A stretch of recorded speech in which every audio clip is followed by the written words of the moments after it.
ठाकरे कुटुंबियांसमवेत वांद्र्यातल्या हनुमान मंदिरात पोहोचलेले आहेत। मतदानाचा हक्क बजावल्यानंतर उद्धव ठाकरे, रश्मी ठाकरे, आदित्य ठाकरे आणि तेजस ठाकरे हे हनुमानाचा आशीर्वाद घेण्यासाठी हनुमान मंदिरात गेलेले आहेत। ठाकरे बंधू एकत्र आल्यामुळे मुंबईमधली आणि परिसरातली म्हणजे इतरही निवडणूक महापालिका जी आहेत तिथली रंगत वाढलेली आहे।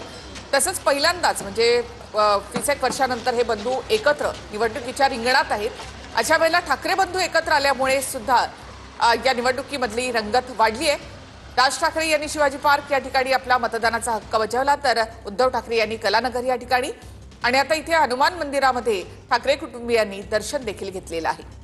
महायुती असो वा ठाकरे बंधू यांच्यासाठी ही प्रतिष्ठेची लढत। लाईव्ह सुरू होते, दुसरे व्हिडिओ सुरू होते आणि साईडला बोलताही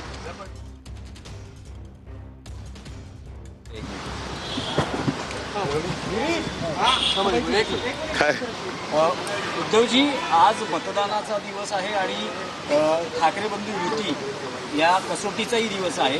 मराठी मतदारांना नेमकं काय आवाहन करेल? मराठी माणसांना आणि त्याचबरोबर मुंबईकरांना मी विनंती करेन की आपलं शहर आणि मुंबईच नव्हे तर जिथे जिथे महानगरपालिका आणि निवडणूक आहेत तिथे मी सगळ्यांना विनंती करेन की आपण उतरा, मतदान करा आणि ही जुलमी, फसवी, भ्रष्ट भाजपशाही, हुकुमशाही उलटून टाका। जशी मराठी मतदार आहेत तसे अन्य भाषिक मतदारही मुंबईत आहेत, त्यांना काय आवाहन करेल? त्यांना पण तेच सांगेन की तुम्ही तुमच्या अनुभवाला जागा, तुमच्या अडीअडचणीच्या काळामध्ये तुम्हाला धावत मदतीला कोण येतं तेव्हा मुख्यमंत्री किंवा कोणी भाजपवाले येत नाहीत, त्याच्यामुळे तुम्ही तुमच्या अनुभवाला जागा आणि मतदान करा। मुख्यमंत्री देवेंद्र फडणवीस असं म्हणतात की ठाकरे बंधू हे पराभवाची स्क्रिप्ट तयार करतात। त्यांना जशी दिल्लीवरनं स्क्रिप्ट येते तशी ते बोलतात, त्याच्यामुळे बसवलेले आणि पडवलेले ते मुख्यमंत्री आहेत।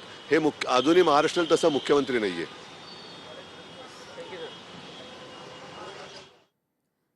जास्तीत जास्त मतदान करायचं आवाहन उद्धव ठाकरे यांनी केलेलं आहे। तसंच तुमच्या मदतीला वेळप्रसंगी कोण येतं, तुमच्या अनुभवावरून मतदान करा असंही उद्धव ठाकरे म्हणाले।